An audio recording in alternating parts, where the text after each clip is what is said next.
आपके अपने YouTube channel rock study class में दोस्तों आपका स्वागत है। दोस्तों आज की इस वीडियो में हम कक्षा 11वीं के सेट ए केमिस्ट्री का रसायन शास्त्र का फुल सॉल्यूशन का देखने वाले हैं, अभ्यास प्रश्न पत्र का। सो वीडियो को ध्यान से अंत तक देखिए। चलिए स्टार्ट कर लेते हैं।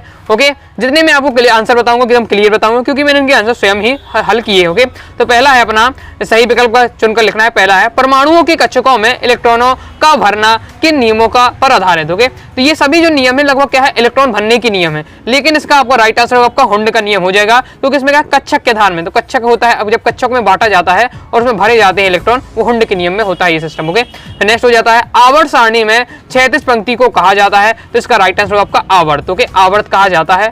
जितने भी आंसर है आपको क्लियर, आपको आंसर आपको तैयार कर लेने हैं। ओके, क्योंकि इन अभ्यास प्रश्नों की सहायता से आप क्या है आगे अपने फाइनल पेपर की तैयारी कर रहे हैं। ओके, नेक्स्ट है प्रोटॉन दाता को कहा जाता है, तो इसका राइट आंसर आपका अम्ल आपका राइट आंसर हो जाएगा। जो प्रोटॉन दाता होते हैं वो कौन होते हैं, अम्ल होते हैं। ओके, आगे देख लेते हैं। आगे दोस्तों हमारा नेक्स्ट क्वेश्चन है कि MnO4 में Mn में ऑक्सीकरण की संख्या होगी तो +7। ओके, +7 इसका आपका राइट आंसर हो जाएगा। आगे देख लेते हैं। आगे दोस्तों हमारा नेक्स्ट है पांचवा, आधुनिक आवर्त सारणी के दूसरे आवर्त में कुल कितने तत्व पाए जाते हैं, तो इसका दोस्तों आपका राइट आंसर आपका 8 इसका आपका राइट आंसर हो जाएगा। ओके, मैं आपको A to Z सॉल्यूशन बताऊंगा। ओके, 20वें क्वेश्चन तक आपके प्रश्न क्रमांक 1 में से लेकर 20वें तक देखेंगे। ओके, अथवा शायद देखेंगे, सो वीडियो को ध्यान से अंत तक देखिएगा। ओके, चलिए आगे देख लेते हैं। प्रश्न क्रमांक 6वां, पैराफिन को कहा जाता है, इसका राइट आंसर आपका एल्केन राइट आंसर हो जाएगा। सही विकल्प कंप्लीट हो जाते हैं। अब आगे देख लेते हैं हम, रिक्त स्थानों की पूर्ति कीजिए। पहला रासायनिक अभिक्रिया में जो क्रिया कारक कम मात्रा में उपस्थित रहकर उत्पाद की मात्रा को सीमित कर देता है, उसे कहा जाता है क्या, सीमांत अभिकर्मक।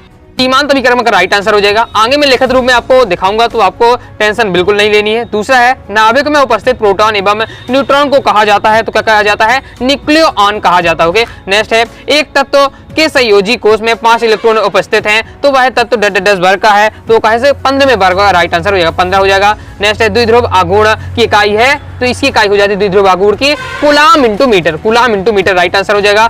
थर्मस फ्लास्क का आपका उदाहरण है, तो आप दोस्त में लिख सकते हैं, और अधिक गहराई से अच्छे से लिखना चाहते हैं तो बंद प्रणाली भी आप कह सकते हैं। थर्मस फ्लास्क में क्या होती है, बंद प्रणाली। ओके, नेक्स्ट है कार्बनिक यौगिक में उपस्थित नाइट्रोजन, सल्फर, हैलोजन तथा फास्फोरस की पहचान डैश के द्वारा की जाती है। ओके, तो इसमें बंद के द्वारा की जाती है। चलिए मैं आपको इसका सॉल्यूशन आपको दिखा देता हूं क्रम से।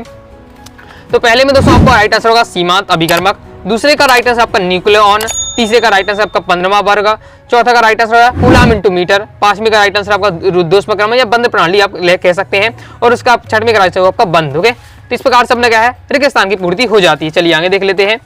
आगे दोस्तों हम देखेंगे सही जोड़ियों। ओके, इससे पहले दोस्तों मैंने आपको कक्षा 11वीं का हिंदी इंग्लिश कंप्लीट पेपर का सॉल्यूशन बताया है सेट का, तो वीडियो जाकर चैनल पे देख लीजिएगा। ओके, अगर आपने अभी तक सॉल्व नहीं किया है।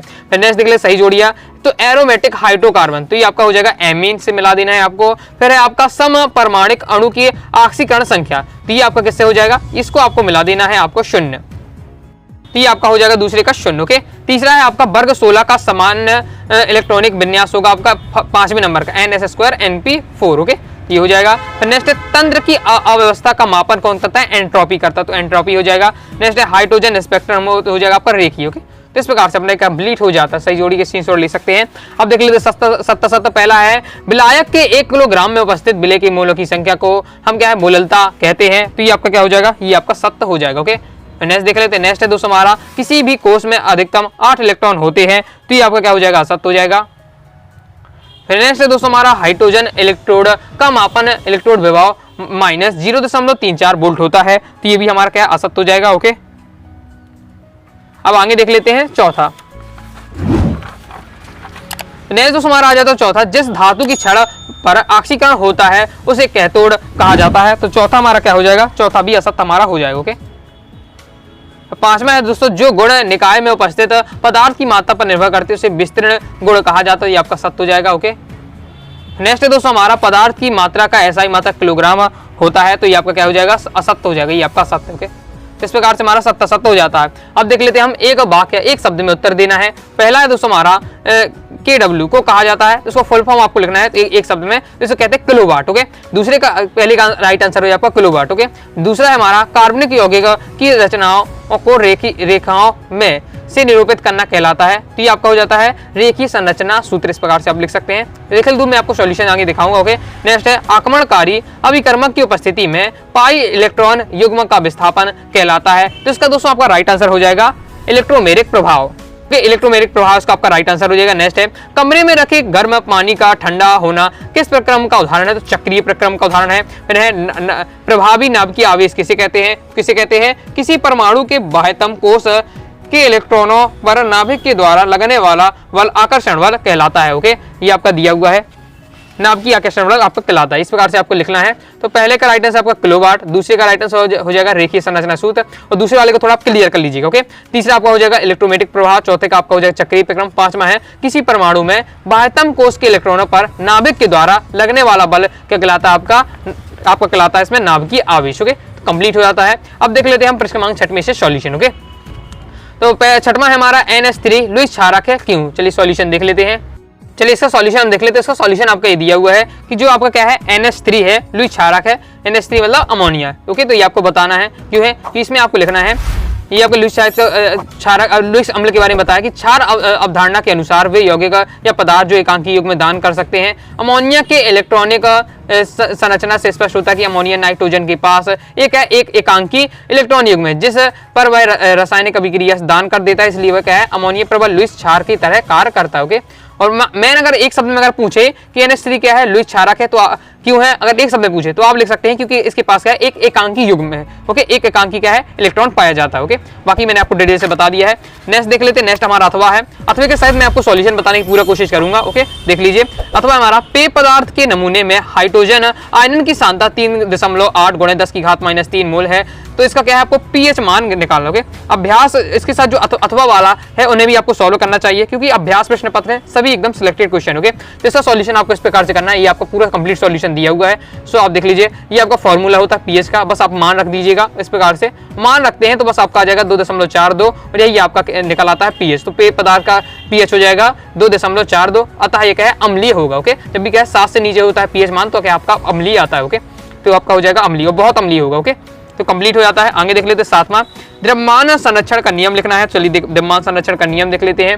तो ये दिया है द्रव की अविनाशता या द्रव्यमान संरक्षण नियम के अनुसार किसी बंद तंत्र का द्रव्यमान अपरिवर्तित रहता है चाहे उस तंत्र के अंदर जो कोई भी क्या है प्रक्रिया चल रही हो। ये आपका हो जाता है। ओके, आगे देख लेते हैं। आगे हमारा नेक्स्ट अथवा इसी का पूछा जा रहा है स्थिर अनुपात का नियम लिखिए। ओके, स्थिर अनुपात का नियम आपको बताना है। तो ये हमारा दिया हुआ स्थिर अनुपात का नियम। स्थिर अनुपात का नियम आपका ये दिया हुआ है इस प्रकार से, तो स्क्रीनशॉट आप ले सकते हैं। स्थिर अनुपात का नियम है, इस निश्चित अनुपात का नियम भी कहते हैं। ओके, इस प्रकार से देख सकते हैं। यह माना जाता है कि एक रासायनिक यौगिक के घटक का हमेशा एक निर्धारित अनुपात मतलब द्रव्यमान द्वारा में मौजूद होते हैं, भले ही इसके स्रोत या निर्माण की विधि कुछ भी हो। ये हो जाता है आपका स्थिर अनुपात का नियम। नेक्स्ट देख लेते हैं। नेक्स्ट दोस्तों हमारा 8वां क्वेश्चन है HF द्रव है जबकि क्या है आपका HCl गैस है, क्यों? तो इसका सॉल्यूशन इस प्रकार से आपको लिखना है। तो आप देख लीजिए, HF का क्वथनांक HCl की तुलना में अधिक है क्योंकि ओके, और तो आपका क्या पूछे गैस भी पूछा जा रहा है और ये भी क्वथनांक भी बताया गया है। ओके, H और F परमाणुओं के बीच हाइड्रोजन संबंध उपस्थित है। ओके, HF के बीच इलेक्ट्रोनेगेटिव के बीच HCl से अधिक है, इसलिए क्या है HF तरल है जबकि क्या है HCl कमरे के तापमान पर एक गैस है। ओके, ये आपका दिया हुआ है। हाइड्रोजन बंध के माध्यम से आपको समझा देना ये। नेक्स्ट H2O में sp3 संकरण होता है जबकि इसकी आकृति भी आकार की होती है, क्यों?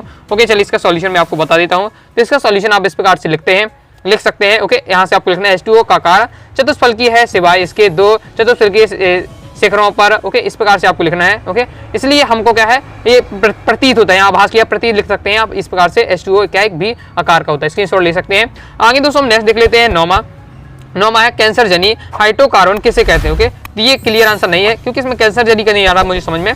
अथवा देख लेते हैं हम बहुलीकरण किसे कहते हैं। ओके, तो इसका सॉल्यूशन देख लेते हैं। बहुलीकरण का मैं आपको सॉल्यूशन बता देता हूं। तो ये आपका दिया हुआ है बहुलीकरण कैसे कहते हैं, स्क्रीनशॉट आप पहले कंप्लीट लीजिए और इतना ही नोट करना है। ओके, मैं आपको सॉल्यूशन लाता हूं, काफी मैं आपको क्या है जो शब्द हो बिल्कुल बड़े स्पष्ट हो जिससे आपको समझने में दिक्कत ना हो, और वीडियो को फुल क्वालिटी में देखिए तो आपको स्पष्ट समझ में आएंगे क्वेश्चन के सॉल्यूशन। ओके, ये अपना कंप्लीट हो जाता है, बहुलीकरण पूरा आपको बताया गया है।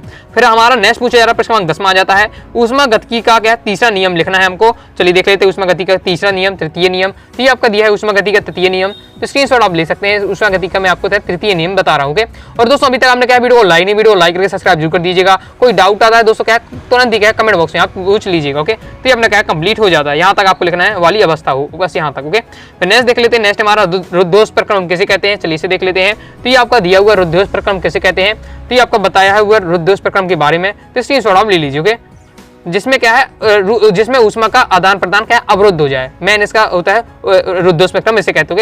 मेन लाइन तो यही है आपकी, बाकी ये आपका दिया हुआ इस प्रकार से डिटेल से, तो आप क्या स्क्रीनशॉट आप ले सकते हो। यहाँ तक आपका हो जाता है कंप्लीट।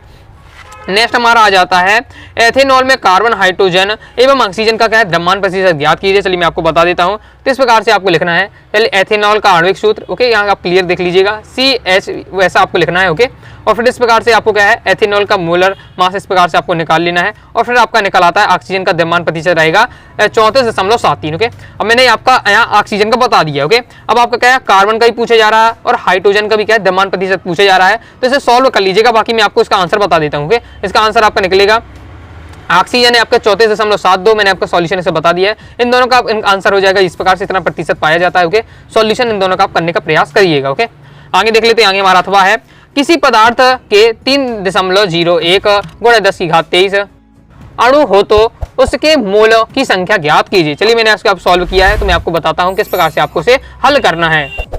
जैसा सॉल्यूशन देख सकते हैं इस प्रकार से आपको करना है। देखिए आपको क्या मोलों की संख्या ज्ञात करनी है, तो मोलों की संख्या का दोस्तों आपका क्या डायरेक्ट सूत्र होता है, ये आपका याद होना चाहिए। ये सूत्र याद है तो आप इजीली इसको सॉल्व कर पाएंगे। ओके, तो मोलों की संख्या का सूत्र होता है अणुओं की संख्या अपॉन 6.022 गुणे आपका हो जाता है मल्टीप्लाई आपके क्या है 10⁻23 ये होता है आपका। ओके, अब हमें क्या अणुओं की संख्या कितनी दी हुई है, अणुओं की संख्या हमारे पास 3.01 × 10⁻23। ओके, बस वही रख देना है, ये तो पूरा कट्टा हो जाएगा। ओके, अब बचता हमारे के पास 3.01 6.022 ये आपको बचता है। इसी का आपको क्या है इसके जीरो निकालेंगे आप, मतलब दशमलव हटाएंगे और फिर जीरो काटेंगे, तो इस प्रकार से आपका बचता है। काटेंगे तो आपका 10 आ जाएगा, तो मोलों की संख्या 10 हो जाएगा और आंसर आ जाता है। ओके, तो आपका इस प्रकार से आपको सॉल्व करना है, मैंने क्लियर आपको बता दिया है। आगे हम देख लेते हैं प्रश्न क्रमांक 12। किसी तत्व के द्वितीयक इलेक्ट्रॉन ग्रहण एंथैल्पी धनात्मक होती है, तो इसको मैंने सॉल्व नहीं किया, तो आप अपनी तरफ से देख लीजिएगा। ओके, इसका मैं आपको अथवा लेकिन बता देता हूं, अथवा किस प्रकार से आपको करना है। तो प्रश्न क्रमांक 12 का अथवा हमसे पूछा जा रहा है नाइट्रोजन एवं ऑक्सीजन में से किसकी आयनन ऊर्जा अधिक है और क्यों। ओके, इन दोनों में से किसकी आयनन ऊर्जा अधिक है और क्यों है। ओके, चलिए मैं आपको सॉल्यूशन इसका बता देता हूँ। तो इसका सॉल्यूशन आपका ये दिया हुआ है, तो स्क्रीनशॉट आप ले सकते हैं। ओके, ये आपका दिया है कि नाइट्रोजन में अयुग्मित इलेक्ट्रॉन की तुलना में इसमें एक इलेक्ट्रॉन को निकालना आसान होता है। इसका अर्थ है ऑक्सीजन से भी क्या है एक इलेक्ट्रॉन को निकालने के लिए कम ऊर्जा की आवश्यकता होती है, इसलिए क्या है नाइट्रोजन में क्या है प्रथम आयनन ऊर्जा क्या है अधिक होती है। ओके, इस प्रकार से देख सकते हैं और क्लियर आंसर आप देख लीजिएगा। ओके, नेक्स्ट देख लेते हैं हम प्रश्न क्रमांक 13। वॉन हेवर चक्र किसे कहते हैं, NaCl। Okay, NaCl sodium chloride की जालक एंथैल्पी के लिए क्या है केवल आरेख बनाइए। ओके, चलिए इसे देख लेते हैं हम। पहले हम देख लेते हैं वॉन हेवर चक्र क्या है, तो ये आपका यहाँ से स्टार्ट हो जाता है। ये आपका दिया हुआ है वॉन हेवर चक्र के बारे में बताया गया है, तो स्क्रीनशॉट आप ले सकते हैं। ओके, इस प्रकार से आपको कंप्लीट दिया हुआ है, तो आप स्क्रीनशॉट आप ले लीजिए। अब इसमें हमें उदाहरण में क्या है उसे समझाना है, किसको, NaCl को। ओके, NaCl को आपको बताना है, ये आपका दिया हुआ है। ओके, तो NaCl वाला आप कर लीजिएगा, इसमें क्या है मैग्नीशियम को लेकर समझाया गया। ओके, लेकिन आपको यहाँ सोडियम लेकर समझा दीजिएगा, ये अपना कंप्लीट हो जाता है। ओके, आगे देख लीजिए, इसका मैंने अथवा वाला नहीं किया है। ओके, फिर मैं आपको बताता हूँ नेक्स्ट प्रश्न क्रमांक 14। ओके, तो प्रश्न क्रमांक दोस्तों हमारा 14 है Kp एवं Kc में संबंध लिखिए। बहुत ज्यादा इंपॉर्टेंट, अक्सर ये फाइनल पेपर में आया करता है। ओके, और ओके अक्सर पेपर में आया करता है त्रैमासिक अर्थशास्त्र में। ओके, तो देख लेते हैं Kp और Kc में संबंध। जैसे दोस्तों सॉल्यूशन आपका ये दिया हुआ है, Kp और आपका साम्य स्थिरांक Kp और Kc में आपको क्या संबंध स्थापित करना है। सॉल्यूशन आपका ये दिया हुआ है, सो आप क्या स्क्रीनशॉट लेते चाहिएगा, ये इस प्रकार से दिया हुआ है। ओके, दोस्तों को वीडियो अपने शेयर कर दीजिए, जिससे वो भी आसानी से सॉल्यूशन कर सके, समझ सके इस पेपर को कैसे सॉल्व करना है, किस प्रकार से इनके आंसर आपको तैयार करने हैं। ये आपका दिया हुआ है Kp और Kc में संबंध, स्क्रीनशॉट ले लीजिए और यहाँ हमारा क्या है कंप्लीट हो जाता है दोस्तों। ओके, कोई डाउट आता है कमेंट बॉक्स में जरूर बताइएगा। ओके, तो ये आपका कंप्लीट हो जाता है। चलिए आगे देख लेते हैं। आगे नेक्स्ट है दोस्तों हमारा, आगे दोस्तों आपको किस किस सब्जेक्ट का और कौन सा सेट आपको सॉल्यूशन चाहिए कमेंट बॉक्स में जरूर बताइएगा। ओके, जिस हिसाब से आपको पेपर स्कूल में मिलते हैं। ओके, तो ये अपना कंप्लीट हुआ था। अथवा वाला देख लेते हैं। ओके, अथवा वाला आपको ये दिया हुआ है समीकरण, जिसमें आपको क्या है उपरोक्त समीकरण में क्या है निम्न प्रभाव को ला सतेलिए के सिद्धांत के आधार पर बताना है। ताप का प्रभाव, दाब का प्रभाव, उत्प्रेरक का प्रभाव। चलिए इसका सॉल्यूशन मैं आपको बताता हूँ, तो देख लेते हैं इसको भी हम। तो ये आपका दिया है, आपको ला सतुल्य के सिद्धांत के अनुसार आपको बताना है। तो यहाँ से स्टार्ट होता है, इसमें आपको ला सतुल्य का नियम भी बताया गया है, तो ये आप देख लीजिएगा। ओके, वही क्वेश्चन है आपका, इस पहले स्क्रीनशॉट ले लीजिए। अब यहाँ से दिया हुआ है, ये आपका दिया है, यहाँ से नियम स्टार्ट हो जाता है दे का।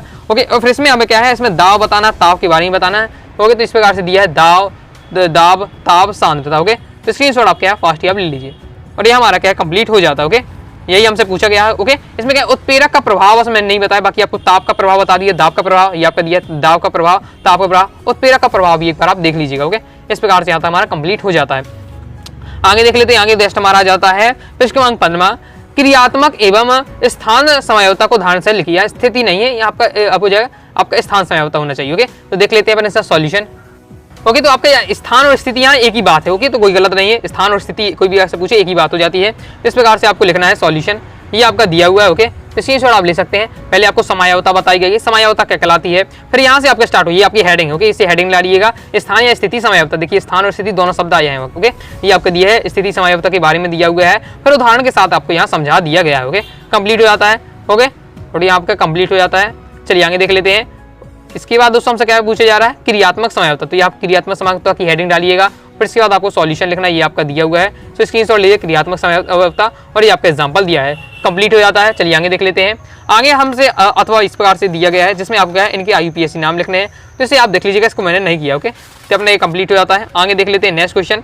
नेक्स्ट दोस्तों हमारा नेक्स्ट आ जाता है पृष्ठक्रमांक 16 में। ओके, पृष्ठक्रमांक 16 में आपको ये वाला क्वेश्चन एक पूछा जा रहा है, हल के नियम के अनुसार आपको बताना है, समझाना है। ओके, तो इसका मैंने अथवा वाला किया है। ओके, पृष्ठक्रमांक 16 में कहा कि बेंजीन में नाइट्रीकरण, हैलोजनीकरण और सल्फोनीकरण अभिक्रिया को समझाइए। चलिए इसे देख लेते हैं। तो इसका सॉल्यूशन आपका ये दिया हुआ, पहले क्या है नाइट्रेशन करण दिखा है, मतलब क्या है बेंजीन का पहले हम देखेंगे नाइट्रीकरण। ओके, नाइट्रेशन या नाइट्रीकरण। ओके, ये आपका दिया इस प्रकार से यहाँ से स्टार्ट हो जाता है। तो स्क्रीनशॉट लीजिए, पहले हम क्या है बेंजीन का नाइट्रो क्या है समीकरण लिख देना है, स्क्रीनशॉट आप ले लीजिए। ओके, ये हो जाता है आपका बेंजीन का नाइट्रीकरण। ओके, इसके बाद दोस्तों हम बेंजीन का देखेंगे सल्फोनीकरण। ओके, सल्फोनीकरण या सल्फोनेशन, तो ये आपका दिया हुआ है। स्क्रीनशॉट आप लीजिए, आपका सल्फोनीकरण दिया हुआ है, और आपको ये समीकरण जरूर लिखना है, ये आपका दिया है। ओके, इसी से पूरा आप समझा पाएंगे। और इसके बाद दोस्तों हम देखेंगे बेंजीन का हैलोजनीकरण। ओके, क्योंकि तीनों हमसे पूछे जा रहा है, तो ये आपका दिया है बेंजीन का हैलोजनीकरण, और इसका समीकरण भी आपको तैयार कर लेना है। तो ये अपना कंप्लीट हो जाता है। आगे देख लेते हैं। आगे पृष्ठक्रमांक 17 में आ जाता है। ओके, तो इसका मैं आपको यही वाला क्वेश्चन बता रहा हूँ, बहुत ही आसान है। ओके, देख लेते हैं, मैं आपको बता दूं, समझा देता हूँ किस प्रकार से आपको करना है।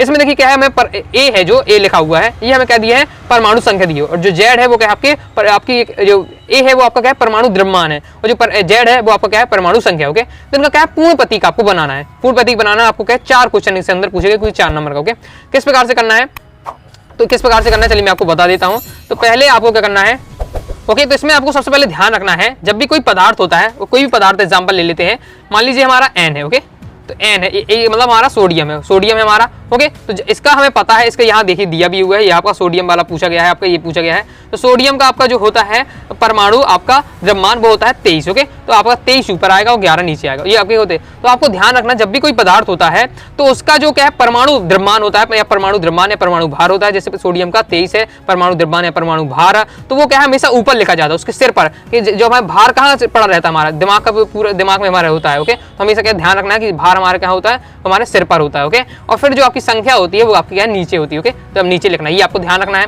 बस यही करना है आपको। बस इसने क्या है आपसे क्वेश्चन में बता दिया, आपने उसने द्रव्यमान बता दिए, संख्या बता दी है। अब वो पूछ रहा है इसका किस प्रकार से हम लिखेंगे, तो बस हम देखिए इस प्रकार से आपको लिखना है, साथ ही बताना है कि ये किसका है, ये भी आपको बताना पड़ेगा। ओके, तो हम देख लेते पहला, जैसे पहला है हमारा जेड बराबर है हमारा दिया है हमारा 17। ओके, और फिर हमारा दिया है ए बराबर दिया है 35। ओके, ए आपका यहाँ क्या है भार है। ओके, भार है, तो बस आपको मान लीजिए एक्स है, कोई भी हम पता तो है नहीं है मान लीजिए पदार्थ कौन सा है, तो लेकिन एक्स हमने मान लिया उसको पदार्थ को। ओके, तो इसका हमें भार कहाँ रहेगा, ऊपर रहेगा, 17 नीचे रहेगा। ओके, तो इस प्रकार से आपका ये पदार्थ बनेगा। लेकिन यहाँ एक्स क्या होगा, तो हम जानते हैं कि जो 17 होता है वो किसका क्लोरीन का होता है, ये आपको अनुभव से आपको पता ही चल जाता है, अगर आपने पूरे तैयार किए होंगे। तो यहाँ पे किसका हो जाता है, ये हमें पता है क्लोरीन का है। तो आपको बताना है कि जो एक्स हमने यहाँ है, यहाँ पे है एक्स बराबर क्लोरीन है। बस इस प्रकार से आपको सॉल्यूशन करना है। ओके, या फिर इसी को डायरेक्ट आप लिख सकते हैं, अगर आपको पता है क्लोरीन का ऊपर रहेगा 35 और 17, इस प्रकार से आप डायरेक्ट आंसर लिख सकते हैं। ओके, तो यही मैंने आपको यहाँ कर दिया है।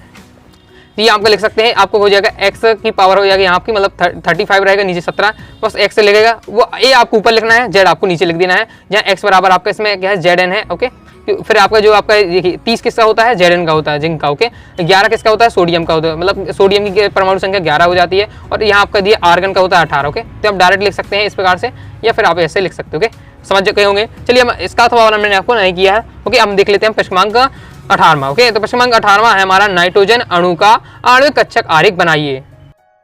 तो चलिए मैं इसका सॉल्यूशन आपको बता देता हूँ किस प्रकार से आप करना है। तो आणविक कक्षीय आरेख किस प्रकार से आपका रहने वाला है, तो ये आपका यहाँ से लिखना है, नोट करना है, स्क्रीनशॉट आप लेते चलिएगा। ओके, इस प्रकार से आपको पूरा बताना है। ओके, और इसके बाद इसका डायग्राम इंपॉर्टेंट रहेगा, तो डायग्राम इसका थोड़ा स्पष्ट रूप से आप देख लीजिएगा। ओके, ये आपका दिया हुआ है, तो यहाँ हो जाता है। ओके, इसके आगे आप देख लेते हैं, इसके आगे भी और आपका दिया हुआ है, तो स्क्रीनशॉट आप लेते जाइएगा। ओके, इसको थोड़ा अपनी तरफ से आप क्लियर कर लीजिएगा अगर आपसे स्पष्ट रूप से अगर आपको समझ में नहीं आ रहा। बाकी इस प्रकार से आपको तैयार कर लेना है। ओके, कंप्लीट हो जाता है। यहाँ से आगे देख लेते हैं प्रश्न क्रमांक 18वां का। तो प्रश्न क्रमांक जो 18वां का जो आपका अथवा है, प्रश्न क्रमांक 18वां का अथवा है अतिव्यापन किसे कहते हैं, अतिव्यापन के प्रकारों को समझाइए। चलिए मैं आपको इसका बता देता हूँ सॉल्यूशन। तो अतिव्यापन किसे कहते हैं, तो पहले आपको बताना अतिव्यापन मतलब ओवरलैपिंग। ओके, तो ये आपका दिया है ओवरलैपिंग, जिसे दिया है अतिव्यापन किसे कहते हैं, जबकि नहीं दो परमाणुओं की अर्धपूर्ति कक्षक आपस में मिलकर सहसंयोजक बंध का निर्माण करते हैं, तो इसे क्या अतिव्यापन कहते हैं। इस प्रकार से दिया हुआ है। ओके, अतिव्यापन के बारे फिर आपको प्रकार बताने हैं, तो 3 प्रकार के हैं, एसएस अतिव्यापन, एसपी अतिव्यापन, पीपी अतिव्यापन। और जो पीपी अतिव्यापन होता है वो भी 2 प्रकार का होता है, पीपी शीर्ष अतिव्यापन और पीपी पार्श्व अतिव्यापन। इस प्रकार समझाया गया है। फिर एसएस अतिव्यापन को आपको समझाया गया, तो स्क्रीनशॉट आप लेते चलिएगा। ओके, ये आपका दिया हुआ है। इसके बाद दोस्तों आपको क्या है, एसएस अतिव्यापन को आपको ये समझा दिया गया है, फिर इसका डायग्राम के साथ आपको ये दिया हुआ है। ओके, इसके बाद दोस्तों हमारा एसपी अतिव्यापन को समझाया गया है। ओके, क्योंकि इसमें लिखा है कि प्रकार बताइए और साथ ही क्या है प्रकार को समझाइए अतिव्यापन के, तो ये प्रकार को मैंने आपको समझा दिया है। एसपी अतिव्यापन ये आपका डायग्राम दिया हुआ, बेहतरीन तरीके से आंसर है इसका। ओके, तो अपना हो जाता है। अब देखिए पीपी अतिव्यापन भी आपको बताना है, तो किस प्रकार के होते हैं, 2 प्रकार के होते हैं, शीर्ष अतिव्यापन होता है, पीपी शीर्ष अतिव्यापन, तो आपका दिया है पीपी शीर्ष अतिव्यापन। ओके, और ये स्क्रीनशॉट ले लीजिए, फिर इसका डायग्राम के साथ समझाइएगा। ओके, तभी इसका थोड़ा सा मतलब होगा, तो आपका हो जाता है इसका डायग्राम। फिर इसके बाद देख लेते हैं हम पीपी पार्श्व अतिव्यापन, तो पीपी पार्श्व अतिव्यापन इस प्रकार से रहेगा और ये हो जाता है कंप्लीट। ओके, लॉन्ग वाला है तो लॉन्ग आपको लिखना पड़ेगा। ओके, कंप्लीट हो जाता है। आगे देख लेते हैं। आगे दोस्तों हमारा प्रश्न क्रमांक 19वां, इसका आपको क्या है, इनके आपको संरचना के आईयूपीएसी नाम बताने हैं। इसको ना करके मैंने इस वाले को अथवाले को सॉल्यूशन किया है। ओके, कि निम्नलिखित के आईयूपीएसी नाम और क्या है संरचना सूत्र बताना है। इन सबके आपको क्या है आईयूपीएसी नाम बताना है और संरचना सूत्र बताना है। ओके, तो मैंने इसके कुछ किए तो मैं आपको सॉल्यूशन बता देता हूँ। चलिए देख लेते हैं। तो पहला हमारा क्या जाता है, पहला है हमारा 2,3 डाइमेथिल ब्यूटेन, ये है हमारा 2,3 डाइमेथिल ब्यूटेन। तो इसका आईयूपीएसी नाम इस प्रकार से आपका रहेगा, तो स्क्रीनशॉट ले लीजिए। अब संरचना किस प्रकार से बनानी है, तो संरचना इस प्रकार से बनानी है, तो आईयूपीएसी नाम ये रहेगा, संरचना इस प्रकार से बनानी है। ओके, यही आपको बताना है। फिर दूसरा हमारा है नियोपेंटेन। ओके, दूसरा हमारा क्या है नियोपेंटेन, तो नियोपेंटेन को क्या है 2,2 डाइमेथिल प्रोपेन आप लिख सकते हैं, इसका आईयूपीएसी नाम। संरचना इस प्रकार से आपकी रहेगी, तो इसे देख सकते हैं आप, संरचना इसकी लिख लीजिए, 1 2 3 यहाँ नाम और लिख दीजिएगा, तभी तो हम क्या इसका आईयूपीएसी नाम निकाल पाएंगे। 1 2 3 नाम भी लिख दीजिएगा यहाँ। ओके, तो ये कार्बन का नाम दीजिएगा पहला, ये दूसरा, ये तीसरा, बाकी यहाँ से कंप्लीट हो जाता है।